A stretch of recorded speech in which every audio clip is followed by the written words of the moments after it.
Hello everyone, welcome again to your channel. Thanks for the click. I hope you are doing well. So as you can see, we are still dealing with academic English, academic vocabulary. So in the previous one, we saw different kinds of vocabulary, verbs, nouns, adjectives, and adverbs that you can use in academic context. Today, in this episode, as you can see, we are going to deal with what we call phrasal verbs.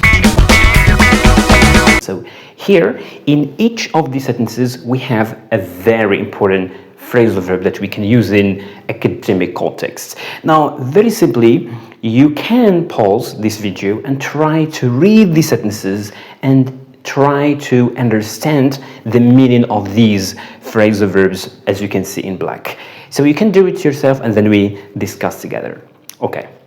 So as you can see in all these sentences, when we talk about a phrasal verb is a verb, the main verb with a preposition, as you can see, and it gives a new meaning, another meaning, which is totally different from the main verb, So this is what we call a phrasal verb. And by the way, when we talk about phrasal verbs can be considered as part of vocabulary, parts of vocabulary. All right, so let's see number one. In his article, he put forward argument to support his view. He puts forward argument to support his view. So very simply, we can say put forward or present, okay, or present. So he presents argument. He presents argument in his article to support his view.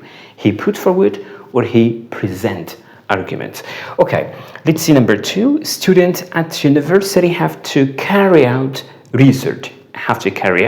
So this is something that we studied before. So we can say carry out a research or conduct a research. Okay, so conduct a research or carry out a research, or very simply we can say do a research. So to do a research or to carry out a research. Okay, so we can say he is carrying out a research or a scientific research. All right, that book goes into relativity theory. That book goes into relativity theory, or we can say discuss. Okay, so we can say discusses relativity theory.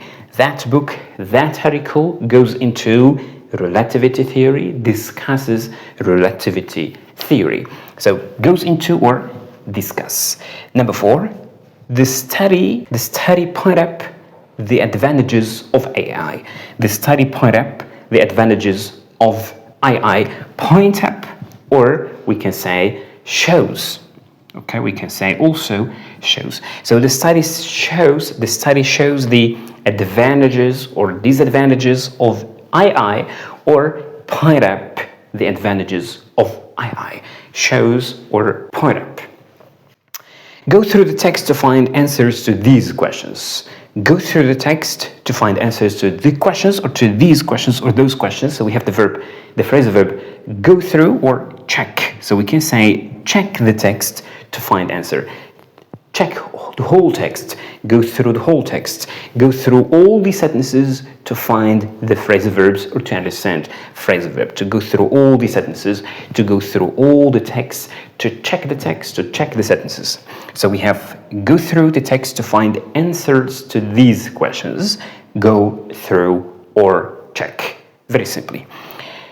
Society is made up of several age groups, children, kids, we talk about elderly people, we talk about adults, etc. So this is what we mean by age groups. So society is made up of several age groups. We can say made up or consists of. So we can say consists of several age groups. So society is made up, consists of several age groups. Okay, we can say the book is made up of several chapters, for example. The house is made up of several chambers or several rooms, for instance. The school is made up of several classrooms and so on. So this is written by made up of. Society is made up of several age groups. Women make up more than half of the society. So women make up more than half of society. So when I say women make up, which means women constitute more than half of society. We can say make up or constitute, to constitute something, to shape something, okay?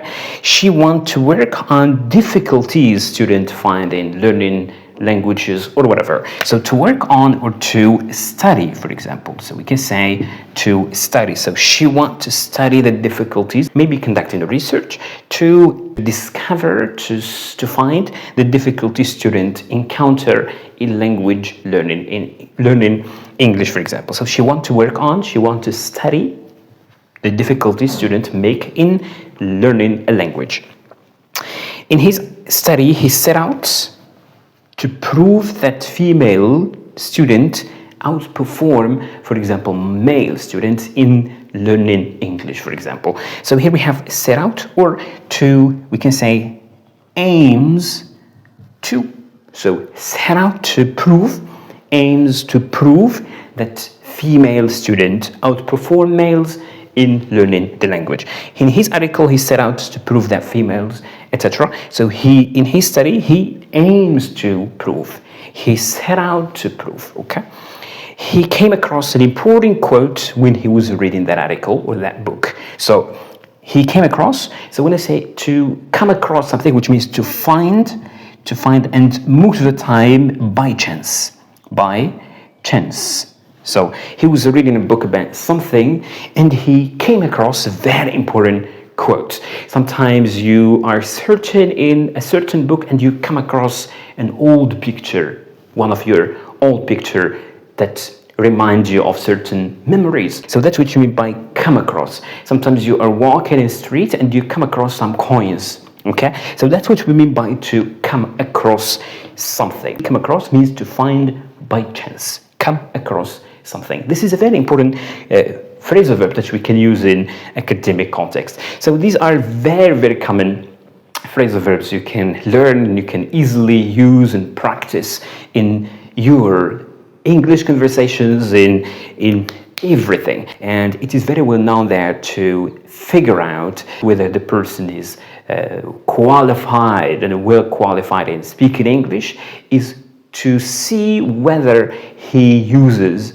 or she uses phrasal verbs in his spoken English. So phrasal verbs are very, very important and we use them a lot in daily conversations and daily English. So these are very common phrasal verbs we can find in academic context or use in academic context, put forward, go into, carry out, put up, go through, made up of, make up, work on, set out, and come across. Very common ones, very important ones. I'd like you to learn them by heart, practice them again and again in your writing, in your speeches, and so on. If you have any question or suggestion, don't hesitate to let me know. See you in another lesson. Have a good time, and goodbye.